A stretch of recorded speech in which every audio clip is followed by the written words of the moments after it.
2010's Late Night with your hosts, Grim and Scott!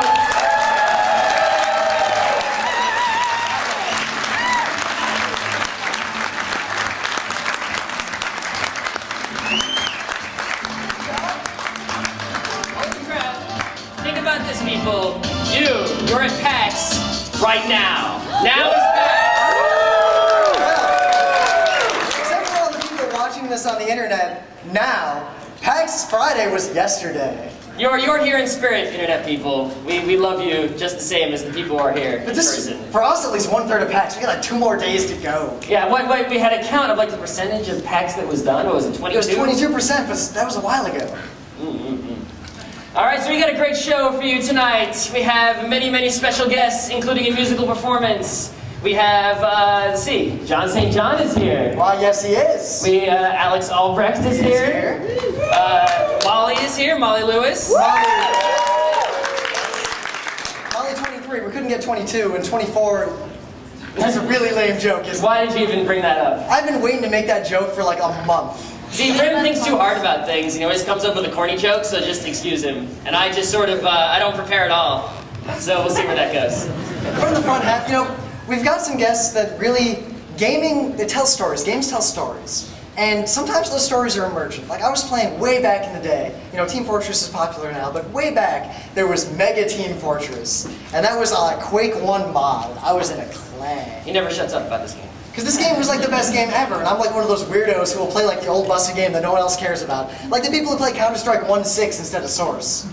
They actually outnumber the Source people. What? According to Steam statistics that I checked like 3 days ago. That's unbelievable.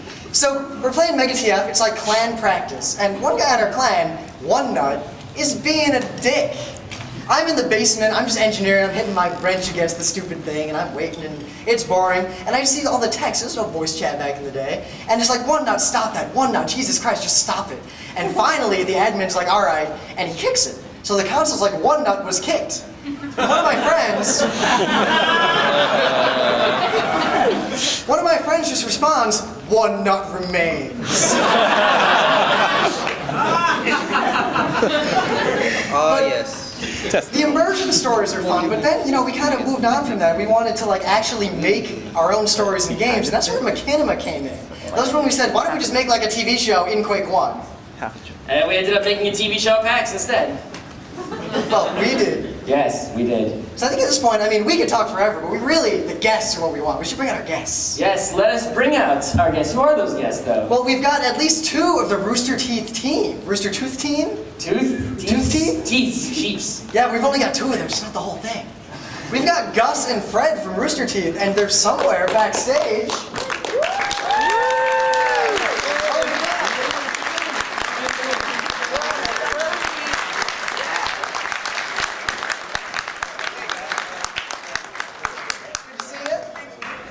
Who's the fuck is Fred? You think we're like Fred from YouTube or something? We were told there are only 2 of you, so this is like extra awesome. But no, not really. Not really? So luckily we got some vodka for you, so take a break, relax a bit. I'm gonna eat every piece of candy in this dish. The candy might not be good. There's like the candy that like every convention center has. Oh, I finally get to sit down.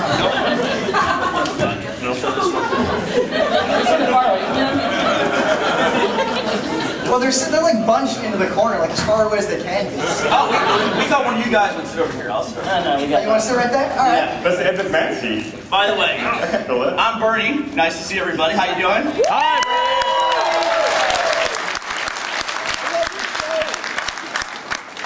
This is Jeff. And that's Fred.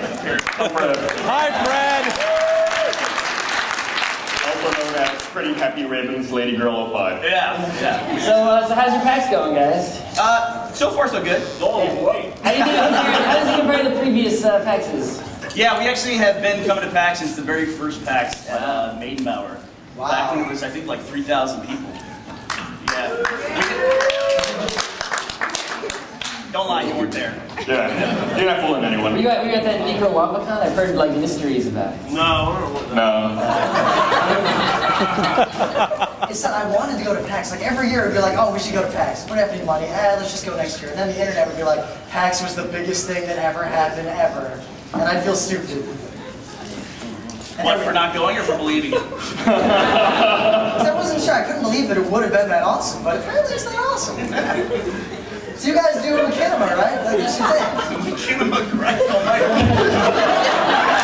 I'm trying to like segue into Machinima. This is the research portion. No, it's called Machinima. So why? So how did this pronunciation? What's the etymology? The etymology. Well, actually, we did make up the word. What we do is we use video names to make movies, and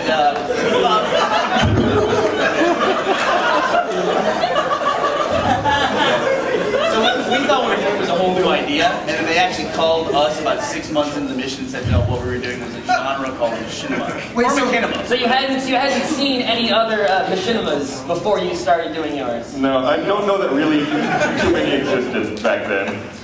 So you say they, was it like the dictionary they called? They're like, listen, No, you guys are making the this. Academy of Machinima Arts and Sciences. You really ate all the candy.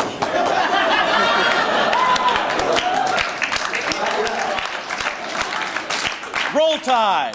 It's a work in progress. Hey, you want some more? Just start your pockets. So here, who called you out and told you that you were? Johnson was pissed. So who was it who called you up? Like, who was like, people just like, Oh, it was a guy by the name of Paul Marino. He ran the Machinima Academy of Arts and Sciences. Okay, is it a real academy, like in a school, or is it just No, it's a fake academy. It's a correspondence course. Oh, okay. Like you seem like you're not like joking about this? Yeah, it's like Did you take the cars for one course? yeah. It's all like brown. my first Machinima, I was at this like LAN party. Like back when LAN parties were the only way to play games. Yep. It was, like Southfield, Michigan. I had my like HP, I had to take the side off or it would overheat. And I was playing like Action Quake, and then in the middle of this thing, I'm a punk kid, and I'm thinking this is awesome. This guy with the projector is like, we're gonna watch Father Frank's Best. Oh my God, Father Frank's Best. And, like, I have no idea what's going on.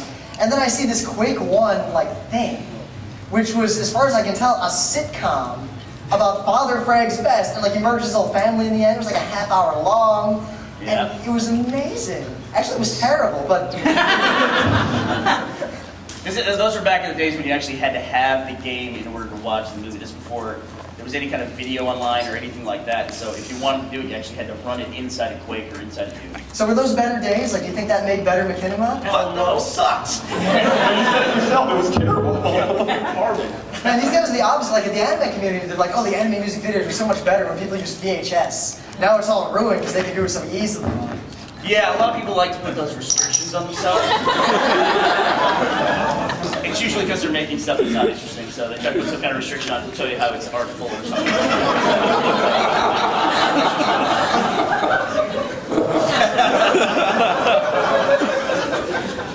So you're pretty much like the most popular Machinima guys out there, right? I've never like even. Machinima turncoat? Yeah, why not? They say, why should I, say that they're wrong? They know more than me. They're the authority. No, we're super popular. Yeah. Sure, why not? So I mean, like, are there like lots of people copying you, or? Well, I mean, it's like, everyone has access to video games, It's like, what's copying?